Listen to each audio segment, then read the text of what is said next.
En Radio Portales de Valparaíso presentamos Revelando.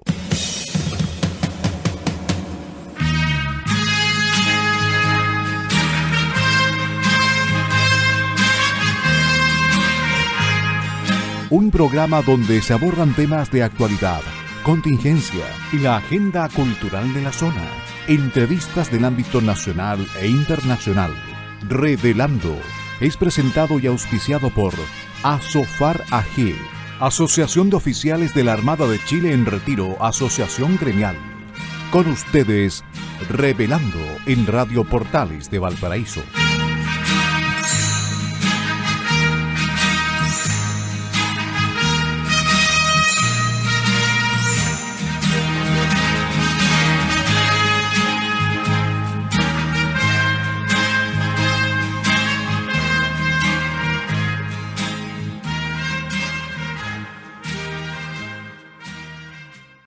Muy buenas tardes, queridos amigos y auditores de Radio Portales de Valparaíso, la primera de Chile y puerto de fondeo de nuestro espacio radial. Hoy, viernes 31 de marzo de 2023, estamos dando inicio a un nuevo programa de Revelando que los acompaña de lunes a viernes de 6 a 7 de la tarde y, como de costumbre, el día viernes dedicado al movimiento Chilenos de Corazón.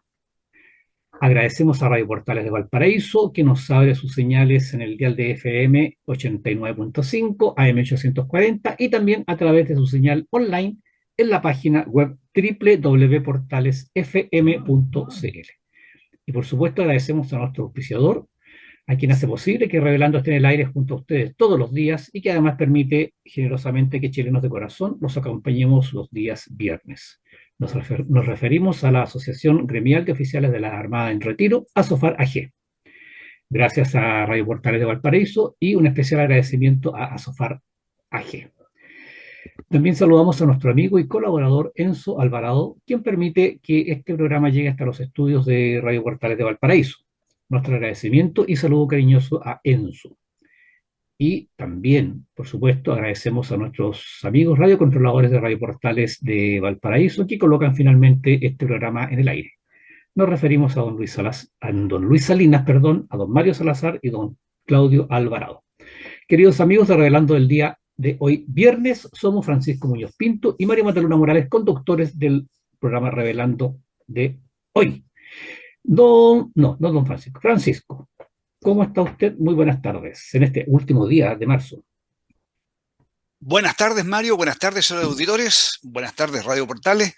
Un gusto estar con ustedes nuevamente. Excelente, pues. Vamos entonces, Francisco, que le vamos a adelantar a nuestros amigos, a nuestros amigos desde ya que tenemos lo vamos a presentar a continuación, al final de este bloque. Tenemos un gran invitado en el segundo bloque de nuestro programa. Un candidato al Consejo Constitucional. Al Consejo Constitucional lo vamos a presentar, por supuesto, al final del segundo bloque y vamos a estar con él pero lo vamos a presentar al final del presente bloque y vamos a estar con él en el segundo bloque. Eso es. Ya, Francisco. ¿Sí? Ya, candidato a consejero constitucional. Bien. Candidato a consejero. Entonces vamos con las efemérides nacionales y navales de la presente semana. Vamos sin mayor trámite. 31 de marzo de 1866. Se produce el bombardeo de Valparaíso. Las naves de la escuadra española que manda el almirante Casto Méndez Núñez, las fragatas Blanca, Villa de Madrid y Resolución, y la goleta vencedora, instaladas frente a los almacenes fiscales, el fuerte de San Antonio, la Intendencia y la estación de ferrocarriles del puerto, disparan entre las 9 y las 12 horas de un sábado de gloria un total de 2.600 granadas contra la ciudad. El ataque realizado por los representantes del monarca español produjo a Chile daños materiales de gran monto y una pérdida en dinero equivalente a 2 presupuestos anuales de la nación. Como recuerdo de la acción, está el reloj instalado en el frontis del edificio diseñado por el ingeniero Juan Stevenson para hacer la aduana y que fue dañado, que fue impactado durante el bombardeo, tal cual lo muestra la reliquia conservada hoy en el Museo Histórico Nacional de Santiago. Una página negra de nuestra historia y un momento en que el país tomó la decisión de debilitar a su escuadra. Esto no lo deberíamos haber permitido nunca, no deberíamos haber permitido que estos buques se acercaran a nuestros puertos. Eso es 29 de importante, marzo de... perdón, eso es importante, Francisco, la importancia de contar con un poder naval adecuado para defender nuestra soberanía. Exactamente. En ese momento se había descuidado y tuvo las consecuencias que tuvo. Ahora, pero sí tuvo las consecuencias de que el Estado comprendió que requería un poder naval y sí estuvimos preparados que 13, 14 años después para la Guerra del Pacífico. Claro. 29 de marzo de 1879, a los inicios de la Guerra del Pacífico. Rafael Sotomayor, ministro de Guerra en campaña, designado por el presidente Aníbal Pinto, se embarca en Valparaíso con su asesor en asuntos navales, capitán de fragata Arturo Prat, arribando el 5 de abril a Iquique en el acorazado Blanco Encalada para entregar la declaración de guerra de Chile al prefecto peruano Luis Dávila. En ese tiempo existía esta formalidad de hacer la declaración de guerra previo al inicio del conflicto.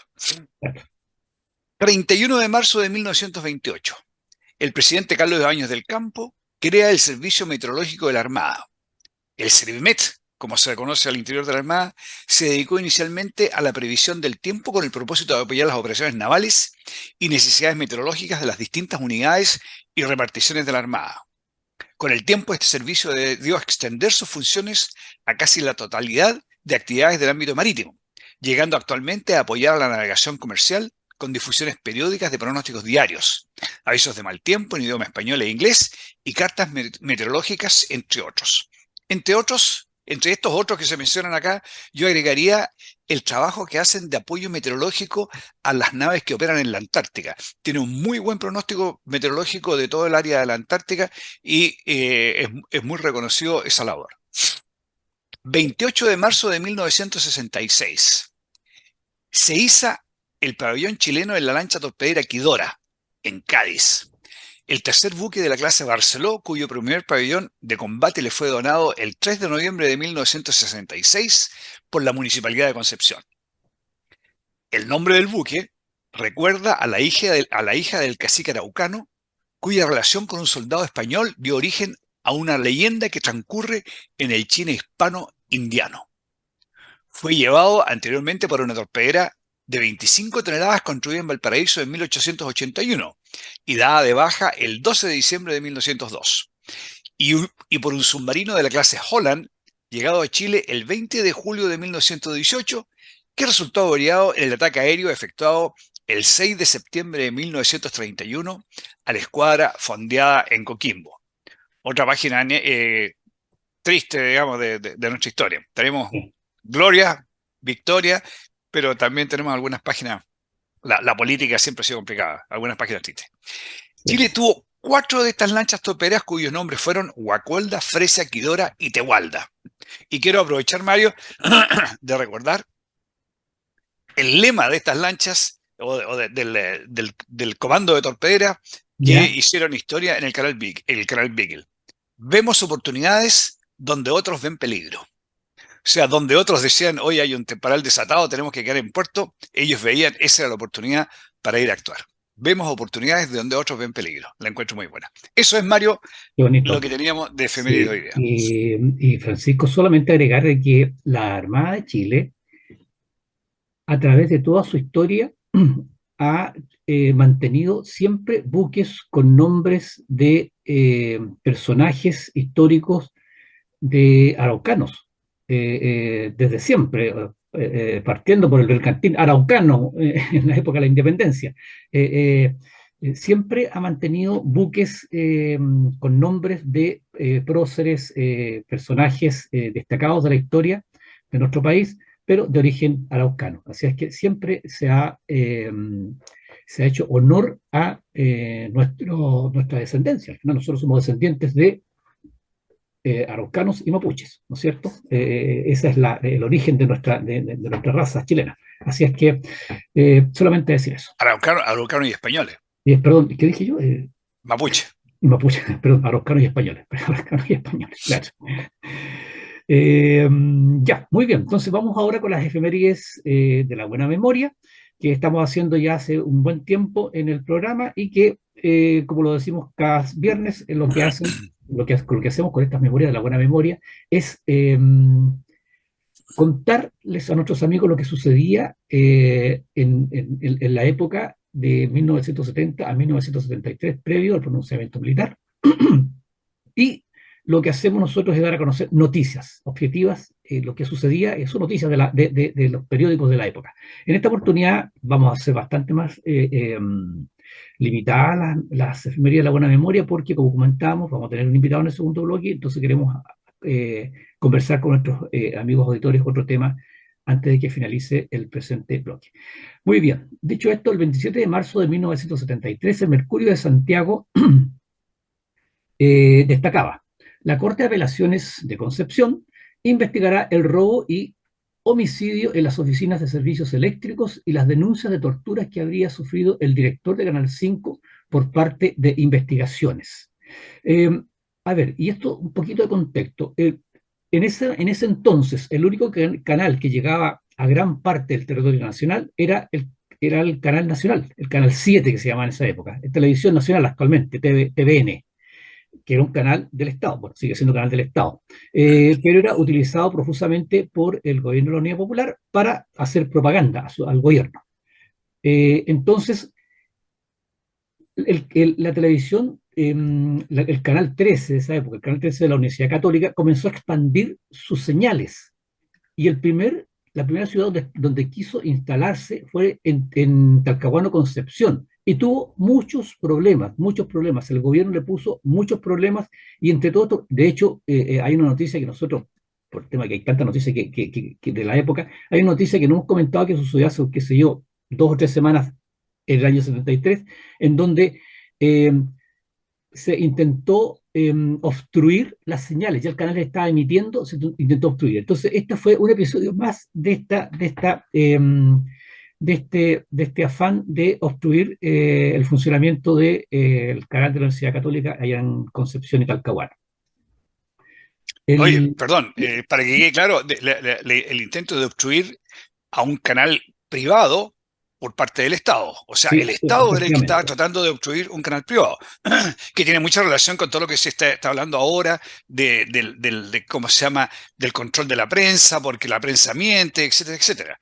De darle poder al Estado respecto de la información es tremendamente peligroso. Disculpa, Mario, la interrupción. No, no, está bien, es que muy bien, o sea, en el fondo el gobierno no quería competencia. O sea, no quería que hubiese una prensa libre, objetiva y pluralista. Lo que él quería era mantener su canal estatal en donde él hacía propaganda a favor del gobierno, por supuesto. Ese era el propósito final, digamos.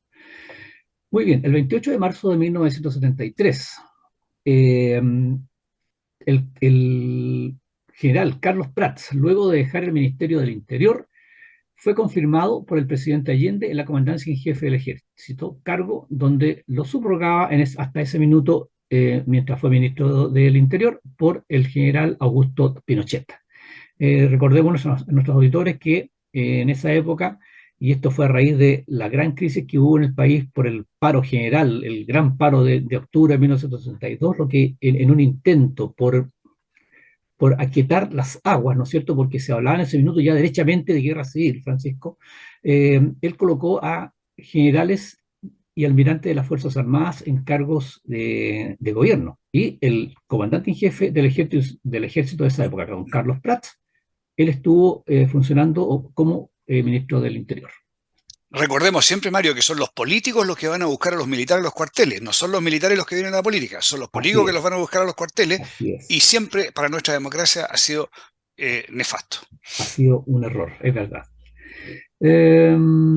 Ya, el 29 de marzo de 1973, el mismo Mercurio de Santiago destacaba: Partido Comunista. En el pleno del Comité Central, el senador Luis Corbalán dijo que la principal meta es llegar al poder en 1976 con un nuevo gobierno popular y revolucionario. O sea, el gobierno de la Unión Popular se inició en 1970 y finalizaba en 1976, y la idea era que al final del gobierno entonces tenía ya el control absoluto del poder e instalado ya una dictadura marxista en nuestro país.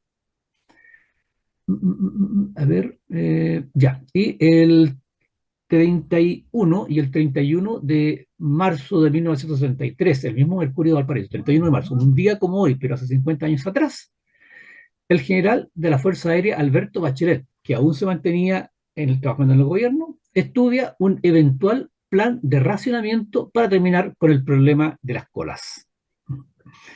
O sea, el tema, por supuesto, yo veo esto, Francisco, una idea que tenía en ese minuto este general, porque, a ver, como gobierno, como país, la solución no era, eh, eh, Mejorar la producción. No, claro, no claro, era, claro, no era solucionar el problema, no no era era devolver la racionar, industria a la gente que la sabía claro, no era explotar. racionar la Claro, instrucción de elementos, sino que era reactivar, ¿no es cierto?, e incentivar la producción de insumos y alimentos, básicamente, que era el principal problema del país. Pero bueno, como una forma de paliar la situación, la grave crisis de desabastecimiento que había, entonces el general lo que quiso estaba intentando establecer un sistema de racionamiento controlado por el gobierno.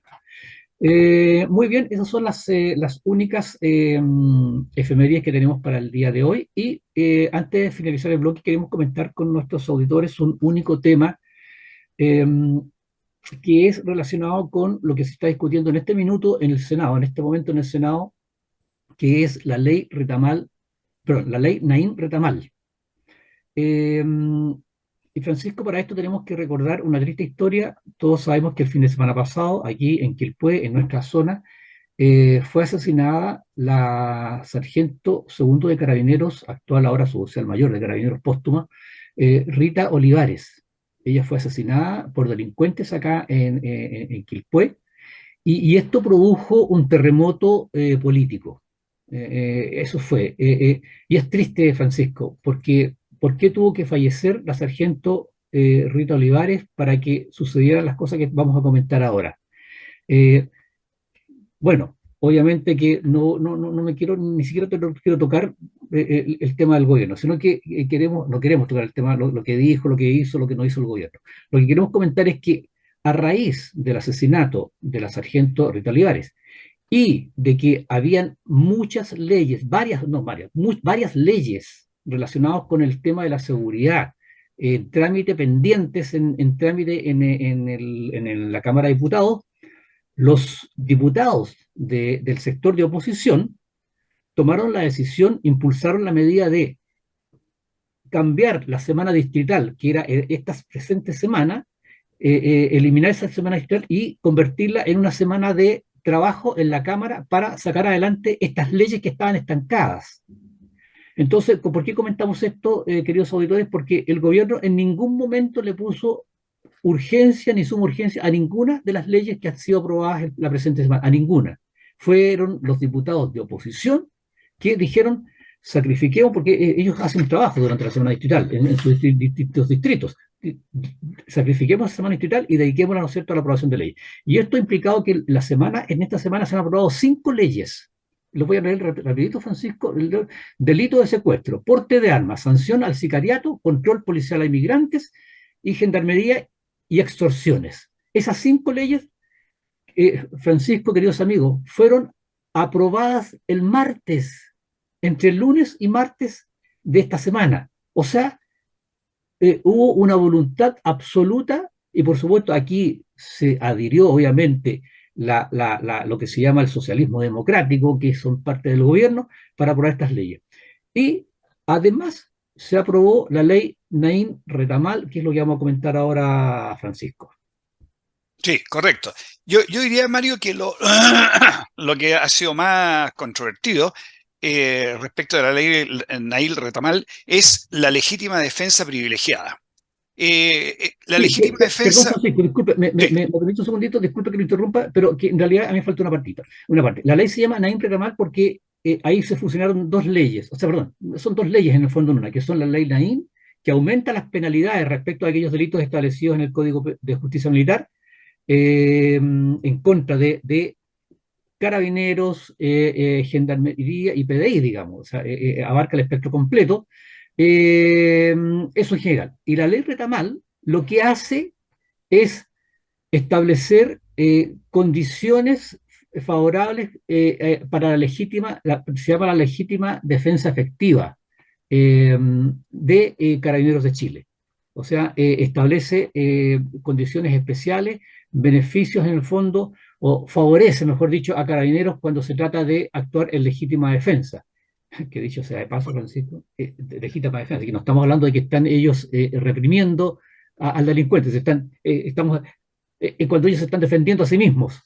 Claro, estamos mandando a alguien a controlar ¿cómo se llama? Un saqueo, una horda, Claro, desórdenes, etcétera, ¿ya? Y nos negamos a que esas personas que las estamos mandando a enfrentar a delincuentes se puedan defender o darle mejores condiciones para defenderse.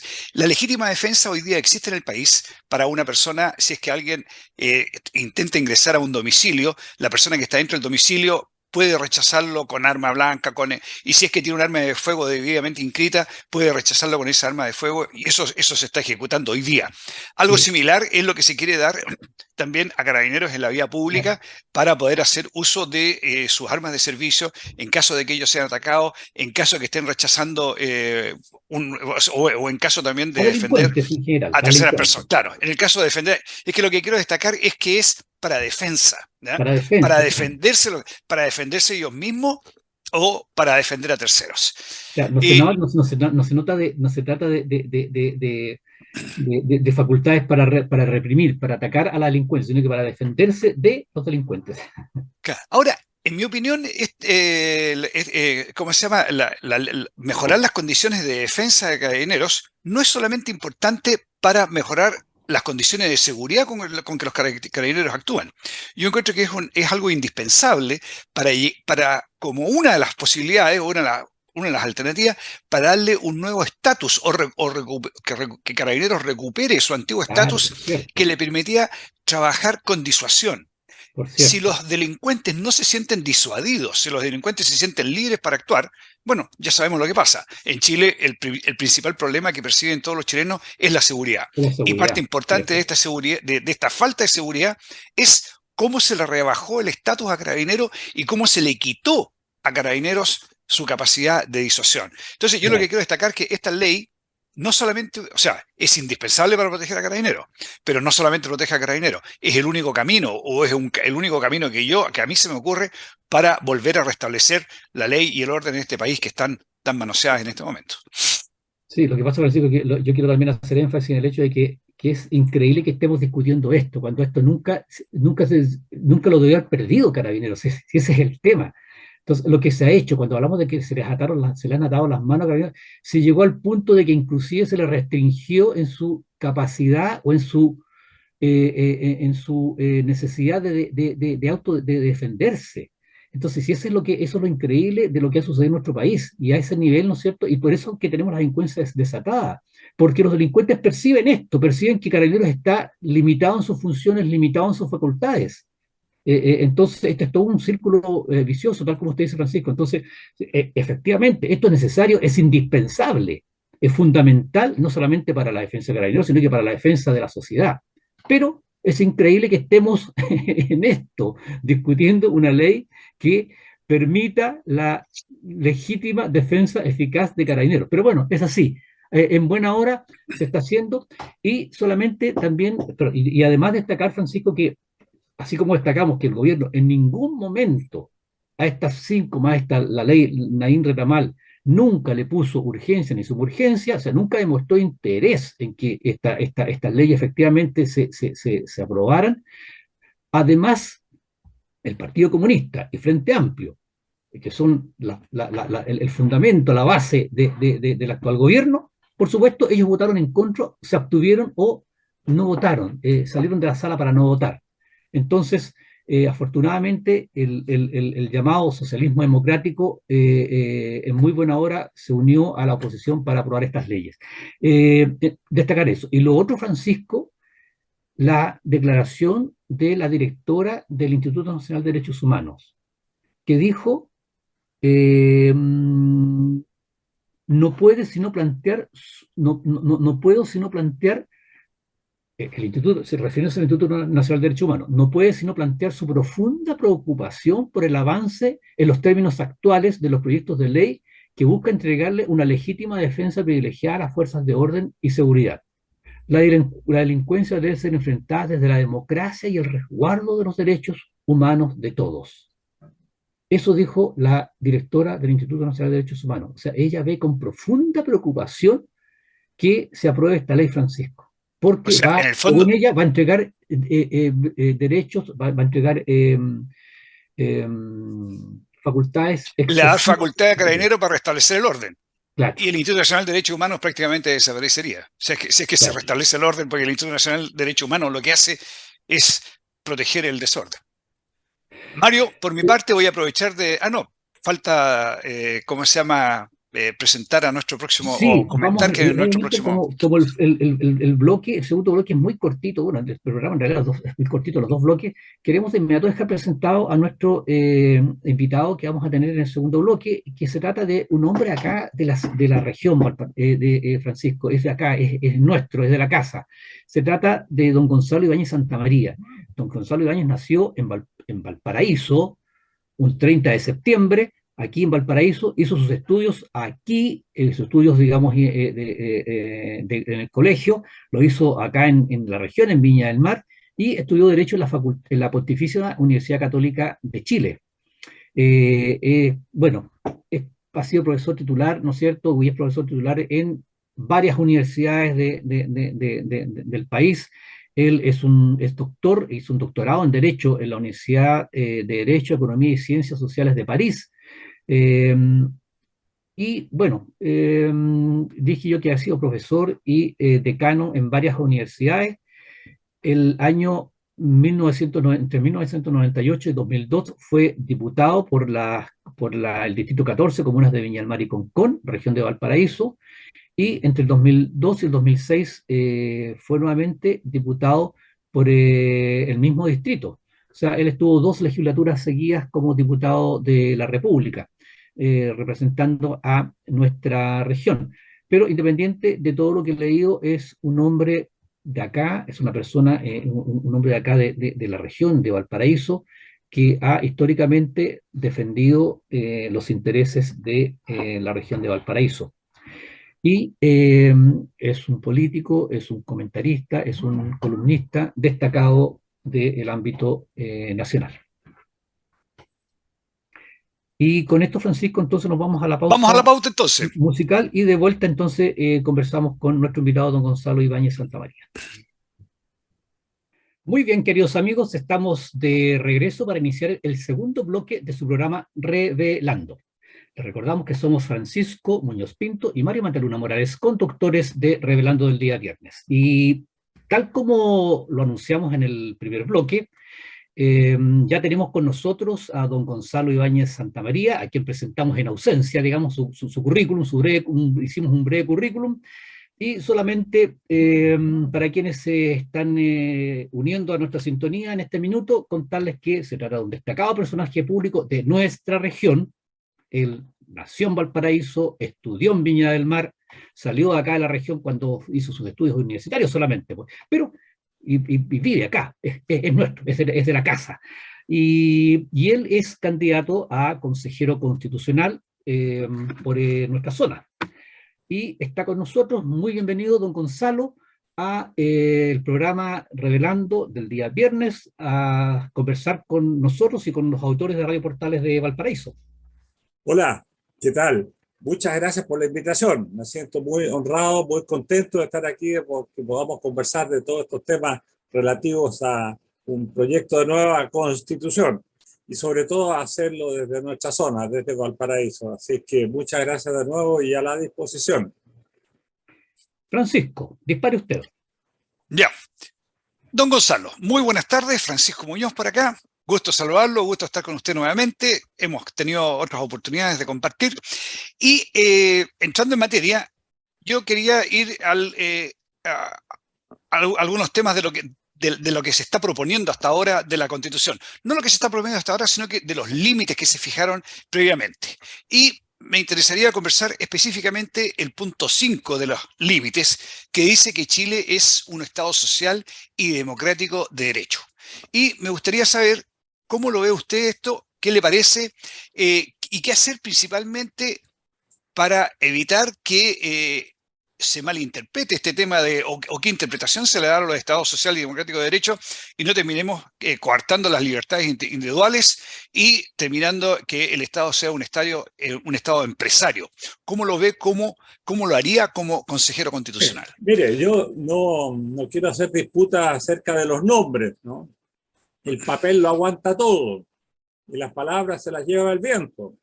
Entonces, si se lo vamos a llamar de esta manera o de otra, lo que interesa es el contenido, ¿no? Claro. Y un Estado, para que sea realmente eficaz, para que sea válido, necesita, por supuesto, que los que son sus miembros alcancen un grado de desarrollo humano digno, ¿no? Y tengan una calidad de vida, digamos, que les permita enfrentar con suficiencia las necesidades de ese diario vivir. Miren, brevemente, Aristóteles en su tiempo decía que las personas nos agrupamos en sociedad para vivir mejor. Eso era lo que él decía, punto. Para vivir mejor nos asociamos. Y por lo tanto, en la sociedad tenemos que producir los bienes de los cuales carecemos individualmente. Miren, si aquí la cuestión no es para nada nueva y las soluciones están ya escritas en la historia. Claro, cuando se piensa en el Estado social de derecho al modo socialista, claro, es un Estado que él da a la gente todas las cosas que necesitan, pero como no las sabe producir, al final termina reduciendo prácticamente a la nada. El símbolo de ese Estado social de derecho es la tarjeta de racionamiento, ¿no? Porque como eran incapaces de producir, tenían que repartir miseria, en igualdad de condiciones. De lo que se trata al vivir en sociedad y en comunidad es que por el esfuerzo de todos, ¿no? Logramos producir los bienes que necesitamos. Y para eso es menester que ese Estado dé amplio campo a la libertad personal, a la creatividad personal, a la responsabilidad personal, ¿no? El Estado no es nada sin sus miembros. El hecho de creer que hay un grupo iluminado arriba que va a reemplazar a todas las personas en sus decisiones es un absurdo que, como le digo, la historia demostró de manera súper fehaciente, a un costo para la gente enorme. La dictadura del proletariado, del marxismo, no terminó siendo más que la dictadura contra el proletariado. Nunca el proletariado había sufrido tanto como bajo el marxismo, ¿no? Entonces, claro, un Estado, para que sea un Estado exitoso, se tiene que fundamentar en la libertad y en la capacidad de las personas. Todo lo demás es pamplina. Y eso exige como medio la propiedad, aquello donde se ejerce la libertad, ¿no? Obviamente el gobierno es necesario, va a dar impulso, ordenar, organizar los esfuerzos particulares, castigar, digamos, el mal uso de la libertad, etcétera, pero no reemplazar a las personas. Ese es digamos, como yo lo veo, ¿no? Y cómo fue que lo tuvimos en Chile durante 40 años, produciéndonos un éxito enorme, ¿no? Pasamos de la cola de los países del continente a la cabeza. Y el desarrollo humano que tuvimos durante esta época fue enorme, nos cambió la vida a todos. Eso que dicen que es un sistema que crea desigualdades, eso es falso. Sí, el problema no es la igualdad o desigualdad, sino la justicia o injusticia.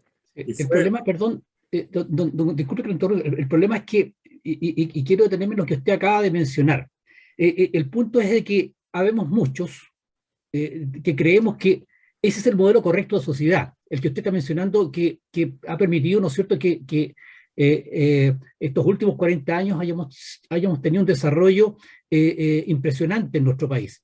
Pero pareciera que hay un sector de la sociedad que siente nostalgia por digamos derechamente, este proceso fracasado que tuvimos en Chile y que se ha demostrado que es fracasado en todo el mundo, don Gonzalo. Ejemplo Cuba, ejemplo la misma Venezuela que está sufriendo tanto.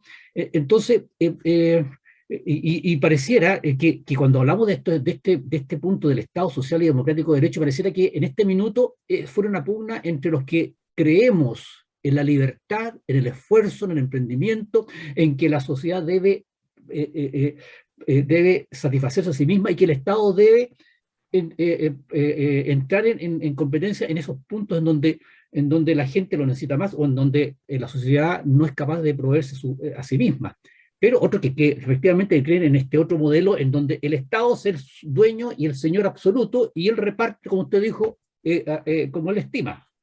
Claro, mire, el Estado es un nombre de disfraz, ¿no? Porque es un grupo, en el caso del gobierno, de los regímenes comunistas o socialistas, era la cúpula del partido, ¿no? Esos eran los proletarios, esos eran los que tenían toda la iniciativa y los demás eran unos instrumentos ciegos. Eso produjo un retardo en esos países descomunal, ¿no?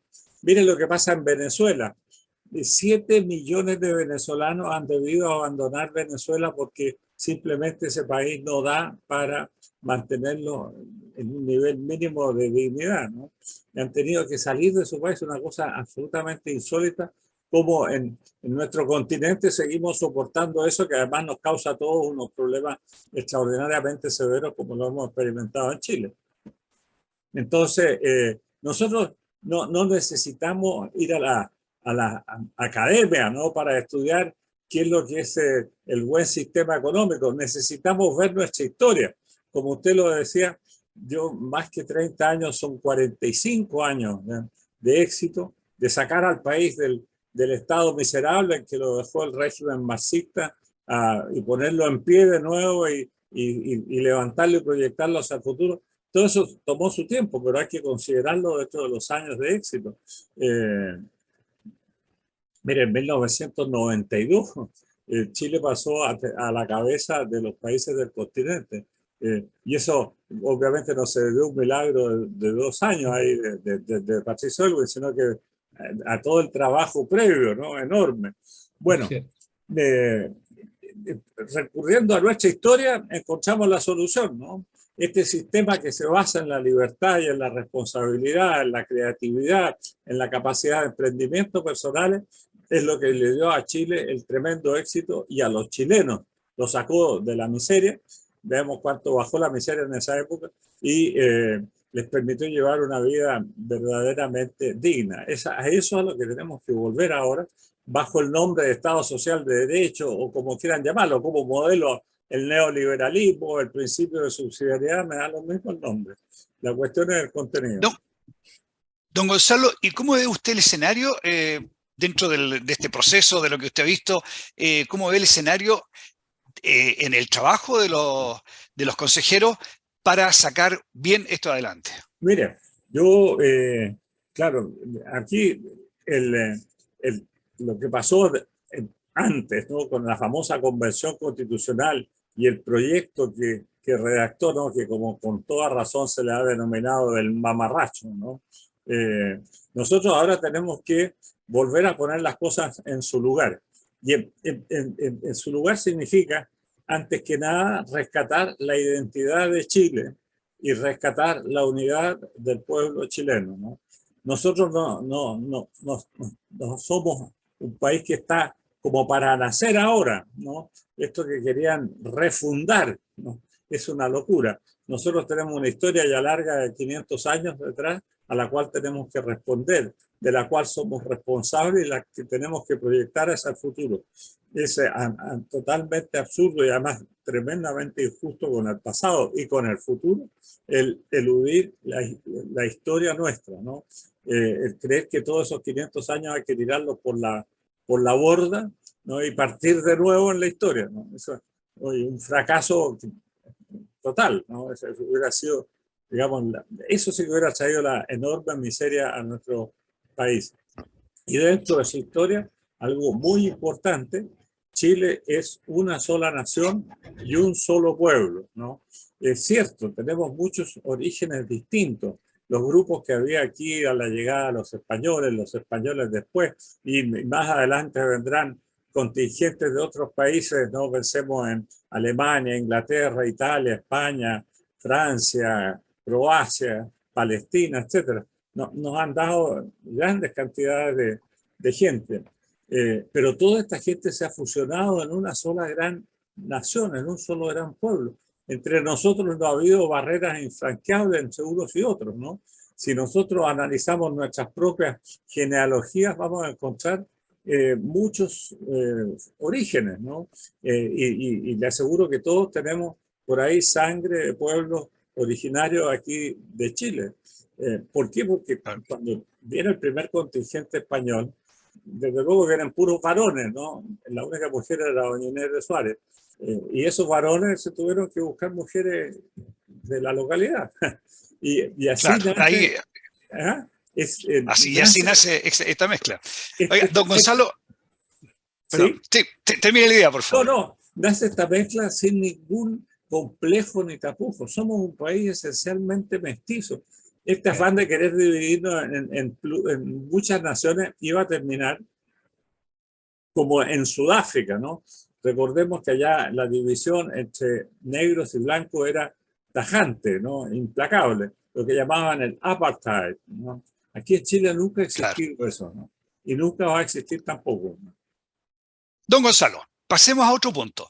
En este momento hay una comisión de expertos que está funcionando y esa comisión de expertos que va a proponer un borrador o un documento inicial a los consejeros que después van a trabajar, ya determinó la eliminación o la no existencia de un artículo o de un capítulo relacionado con las Fuerzas Armadas.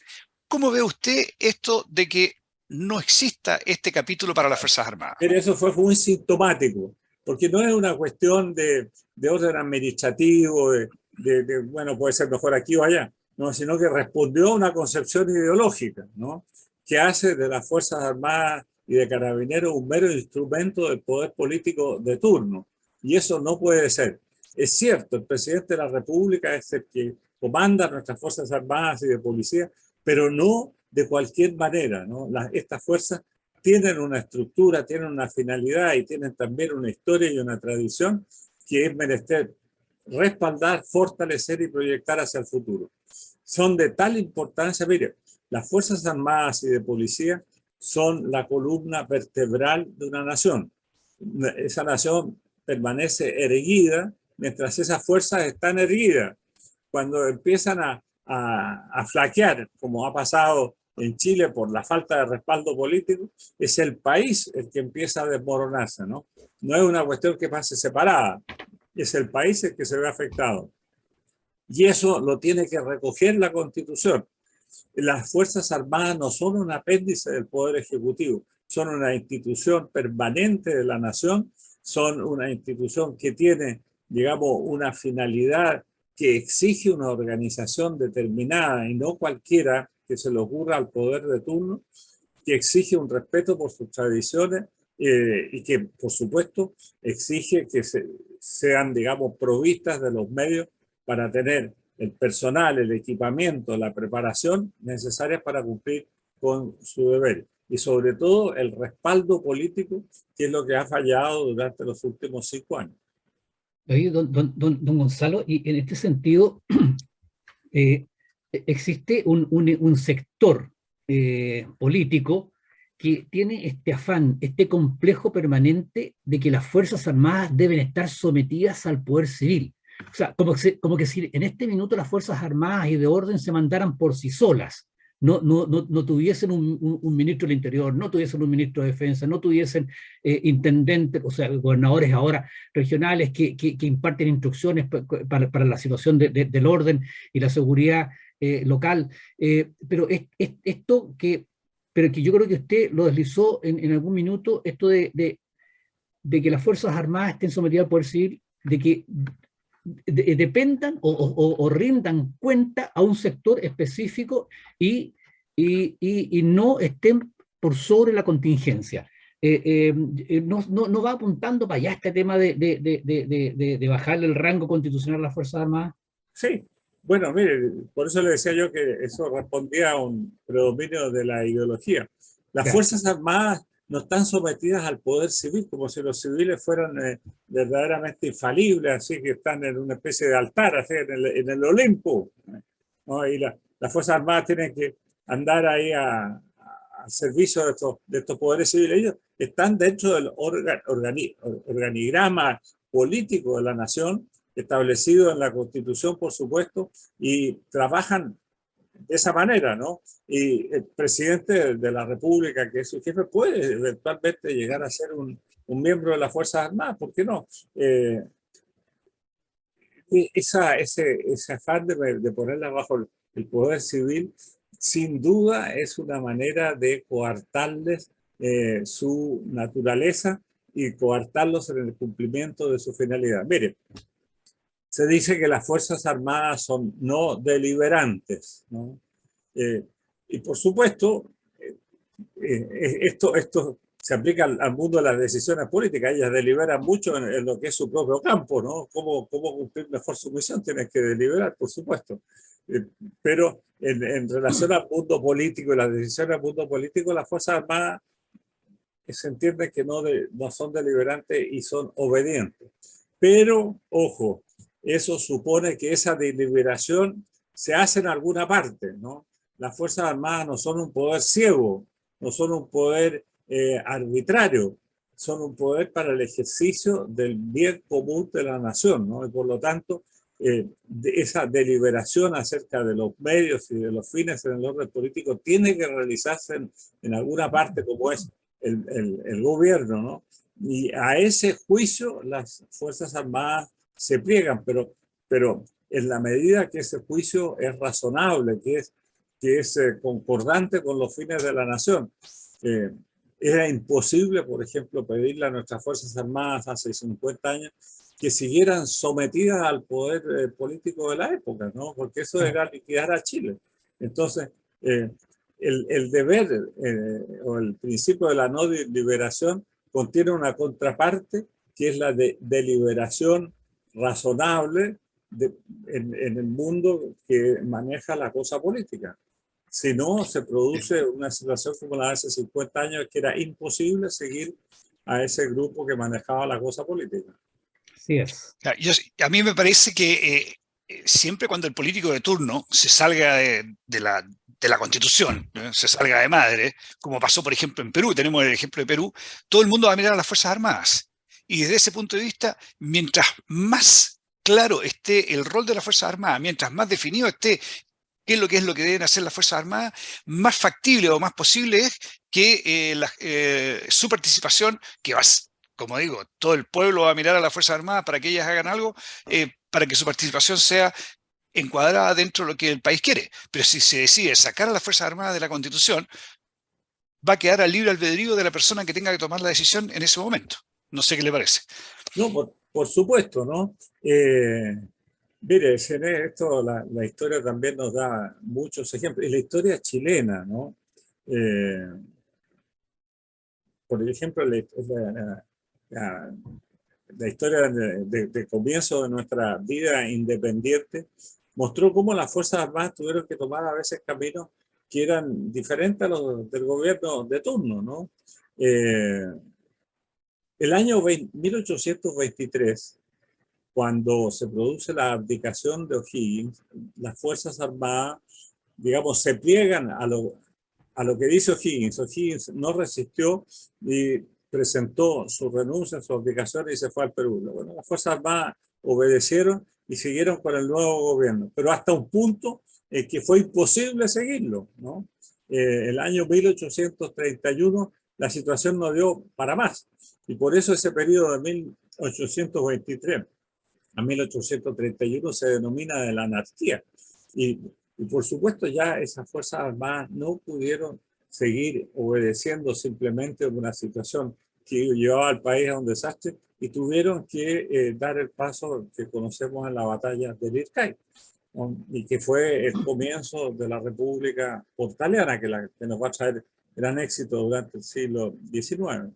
Entonces, no le pidamos a las Fuerzas Armadas digamos, una sumisión ciega, ¿no? Eso es lo que me interesa. Es una sumisión racional y por lo tanto supone que quienes ejercen el poder político lo hacen de manera racional. Sí, esto de que pasa que esto de que este complejo de Fuerzas Armadas sometido al poder civil Sí, las Fuerzas Armadas deben estar sometidas a la Constitución. Ese debe ser el gran marco de las Fuerzas Armadas, a la Constitución, no un poder específico. Mira, y también hemos de tener en cuenta, ya que vamos a elaborar una constitución, las constituciones pueden ser mejores o peores, ¿no? Una constitución, para que sea válida, tiene que contener, y por eso lo que hizo el Consejo de Expertos fue muy negativo, tiene que contener y dar a cada sector de la comunidad, a cada institución, el debido rango, ¿no? Así como tenemos un banco central autónomo, tenemos un poder electoral también, el poder judicial, el legislativo, cada uno con su estructura propia. Las Fuerzas Armadas también tienen que tener en la Constitución esa representación. Y esa va a ser una parte de las tareas que tenemos que enfrentar próximamente. En la redacción. Eso es. Don Gonzalo, se nos acabó el tiempo, o se nos está acabando el tiempo. Por favor, un minuto para despedirse. Mira, simplemente, bueno, para agradecer esta oportunidad, para saludar a nuestros espectadores y auditores, e invitarlos el 7 de mayo a que concurran a las urnas, ¿no? El voto es obligatorio, ya lo sabemos, pero es más que obligatorio porque lo dice la ley, es obligatorio en conciencia, ¿no? Es mucho lo que nos jugamos el 7 de mayo para tener una buena consejo constitucional y que produzca el proyecto de constitución que anhelamos y que Chile necesita. Y es para esos efectos que yo estoy en esta carrera, ¿no? Podría anotarlo tranquilamente en mi casa, pero me parece que por mi preparación, por mi historia, qué sé yo, no podía dejar de lado de enfrentar este desafío. Así que yo les pido a nuestra gente, a nuestros auditores y espectadores, que confíen en mí y que ojalá me sigan. Don Gonzalo, desgraciadamente... Sí, desgraciadamente. ¿Cuánto, perdón? ¿Cuál es su número? E20. E20. Vamos, E20, lo vamos a tener presente. Don Gonzalo, a ver, bueno, se nos quedaron un montón de temas. Desgraciadamente el tiempo es muy escaso. Queremos desde ya comprometerlo a que nos acompañe en otra oportunidad en el programa para conversar temas que nos quedaron en el tintero de esta interesante conversación. Así es que agradecerle enormemente su gentileza de compartir estos minutos con nosotros y con nuestros auditores de Radio Portales de Valparaíso. Muy y bien. Dejarlo desde ya invitado a un próximo programa, ¿le parece? Listo. Ok, muchas gracias. Francisco, ha llegado el momento de la despedida. Señores auditores, muchas gracias por habernos acompañado y estaremos con ustedes nuevamente el próximo viernes. Así es, pues queridos amigos, hemos llegado al final de su programa Revelando. Como siempre lo hacemos al despedirnos, le agradecemos de corazón la sintonía, le deseamos que tengan un muy buen fin de semana y nos encontramos el próximo viernes si Dios quiere. Continúen en la sintonía de Radio Portales de Valparaíso y que tengan una muy buena noche. En Radio Portales de Valparaíso hemos presentado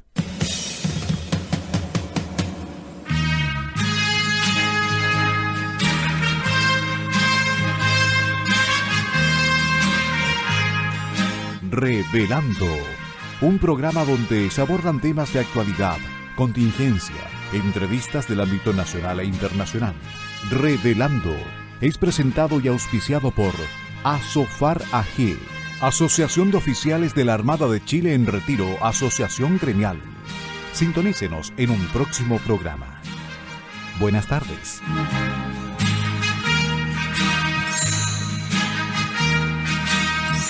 Las opiniones vertidas en este programa son de exclusiva responsabilidad de quienes las emiten y no representan necesariamente el pensamiento de Radio Portales de Valparaíso.